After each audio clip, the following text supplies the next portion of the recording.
मुझे अभी भी वह दिन याद है जब मेरी जिंदगी हमेशा के लिए बदलने वाली थी। 4 साल पहले की ये बात है और मैं स्कूल से लौटा ही था। मेरे लिए वो एक सिंपल डे था, लेकिन कुछ ऐसा होने वाला था जो मैंने कभी सोचा नहीं था। मैं अपने दोस्त से मिलने गया, उसके गेट पे उसे खड़ा देखा और उसके हाथ में किताबें भी थी जिसका कवर काफी भद्दा लाल रंग टेढ़ा मेढ़ा था, लेकिन उसका शीर्षक मेरे दिमाग में अटक गया, जिसका शीर्षक था how to influence a people.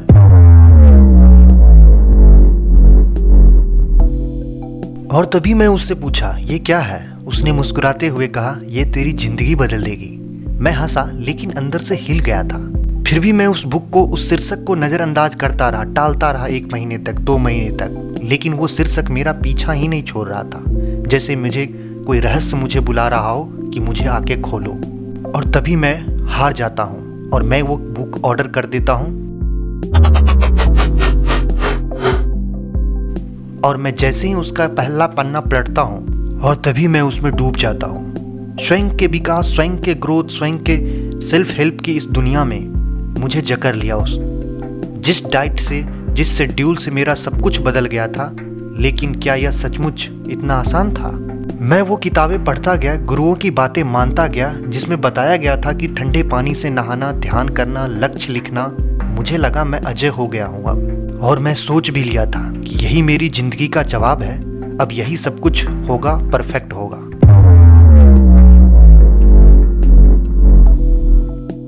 लेकिन क्या यह सच था या मैं किसी बड़े जाल में फंसता जा रहा था? यह कहानी तो शुरू हुई थी एक किताब से, लेकिन खत्म होने वाली थी एक डरावने सच के साथ। मेरे साथ बने रहिए, क्योंकि मैं स्वयं के ग्रोथ और स्वयं के हेल्प में चमक के पीछे क्या अंधेरा छुपा होता है उसको समझाने के लिए आपको आया हूं।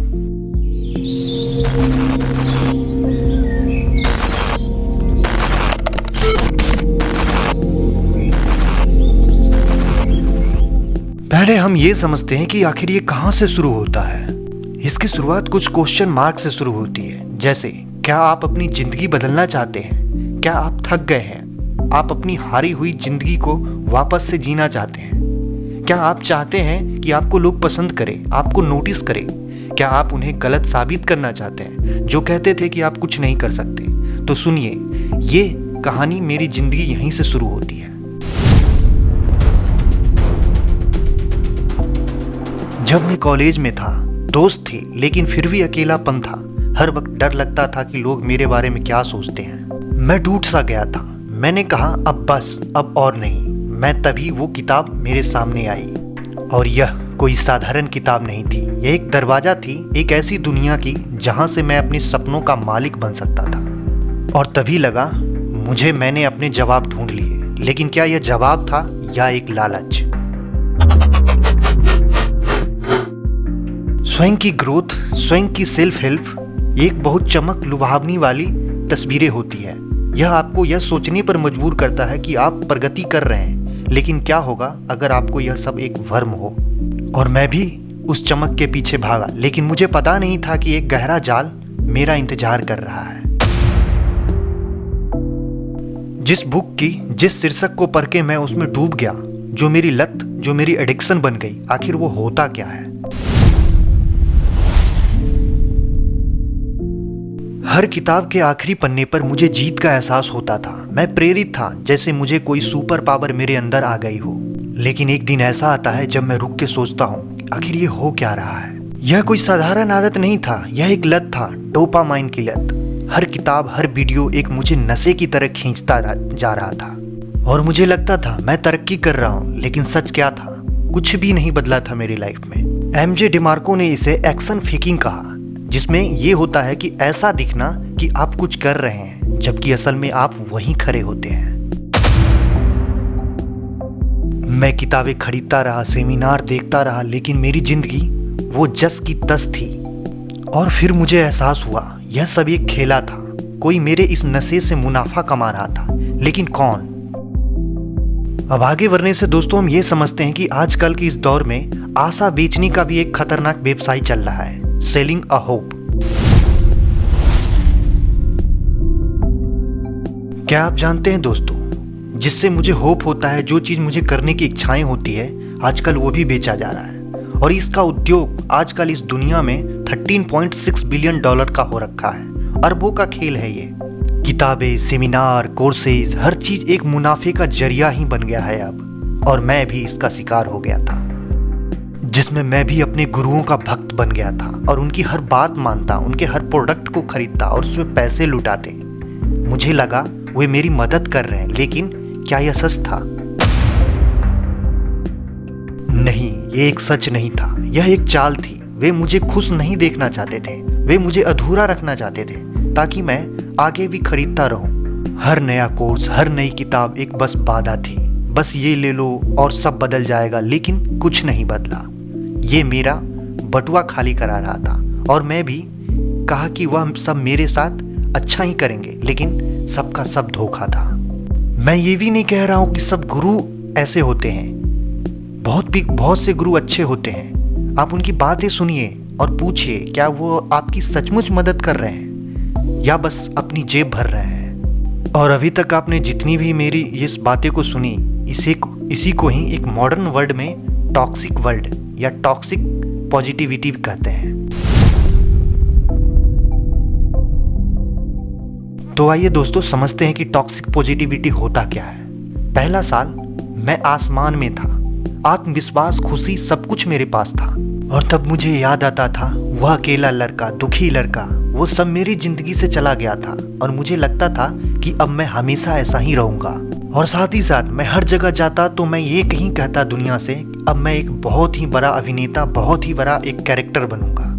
लेकिन फिर कुछ टूट गया, मेरा जुनून वो मुझसे दूर हो जाने लगा और मैंने इसे छिपाया, खुद से झूठ बोला। स्वयं सहायता के उस बुक या सेल्फ हेल्प ग्रोथ के उस बुक ने मुझे एक बात सिखाया था कि हार मत मानो, लेकिन अंदर ही अंदर डर बढ़ता गया और फिर मैं वही पुराना बन ना जाऊं, यही डर मुझे सताता रहा।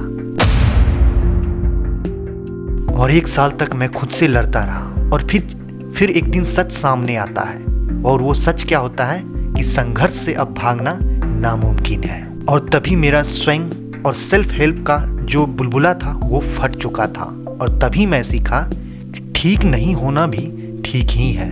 तो दोस्तों, आप अब तक समझ चुके होंगे कि आखिर ये टॉक्सिक वर्ल्ड या टॉक्सिक पॉजिटिविटी होता क्या है। लेकिन उसके अंदर भी एक रहस्य और छुपा होता है और वो रहस्य होता है हसल कल्चर। आइए समझते हैं कि हसल कल्चर होता क्या है। इसका मतलब दोस्तों ये होता है कि जब हमारे सोसाइटी के लोग जब ये हमें बोलते हैं कि अमीर लोग 8 घंटे नहीं सोते हैं, तुम भी 8 घंटे मत सो, काम करो, मेहनत करो, 80 घंटे तक हफ्ते में काम करो, यही हसल होता है, यही हसल करो। और इसी को हम बोलते हैं हसल कल्चर। मैं भी इसमें बह गया था, हर सेकंड काम पर, हर पल प्रोडक्टिविटी पे ध्यान देने लग गया था। लेकिन सच क्या था? यह सब दिखावा था। कुछ लोग तो ऑनलाइन हसल की डींगे हाँकते थे, लेकिन असल में कुछ नहीं कर रहे थे। और जो लोग सचमुच 24/7 काम कर रहे थे, वे बर्न आउट की कगार पर थे या गलत चीजें पर मेहनत कर रहे थे। और यह इंसान की जिंदगी में एक बहुत बड़ा जाल होता है, मेहनत का ढोंग बिना किसी नतीजे का। तो अगली बार जब कोई आपसे ये बोले कि मेहनत करो, तो उनसे सवाल पूछिए कि किस पर, और अपने मन में भी पूछिए कि मैं किस चीज के लिए बना हूं। क्योंकि दोस्तों, जितना हमें अंतर आत्माएं हमें सही डायरेक्शन पे ले जाएगी, सही काम में ले जाएगी, उतना कोई और पर्सन हमें सही गाइडलाइंस या सही डायरेक्शन में नहीं ले जा सकता। इसीलिए आप सोच रहे होंगे तो आखिर करे क्या? तो मेरे पास भी दोस्त, क्षमा चाहूँगा, मेरे पास भी इन सारे सवाल का जवाब अभी नहीं है। लेकिन जो मेरे काम आए, जिम, सेहतमंद, अच्छे खाना खाना, हेल्दी सोना, जल्दी उठना, लक्ष्य को लिखना और समय पर बहुत सारी किताबें पढ़ना, कुछ हद तक ये चीज़ें सही हैं। यह वीडियो एक चेतावनी है दोस्तों। स्वयं के ग्रोथ के फील्ड में कदम रखने से पहले सावधान रहें और इस जाल में फंसने से बचें। तो दोस्तों, मेरे साथ बने रहिए क्योंकि यह सफ़र अभी शुरू हुआ है। नीचे कमेंट आप भी करें कि क्या आप सोचते हैं, आपके अंदर की राय क्या है, क्या मैं सही था या मैंने जो बताया वो सही है तो ज़रूर कमेंट करें और फ्रेंड्स को भी शेयर करें और सब्सक्राइब करें, ताकि हम नेक्स्ट वीडियो अगर इससे रिलेटेड ला रहे हैं तो आप तक सबसे पहले पहुँचे। शुक्रिया।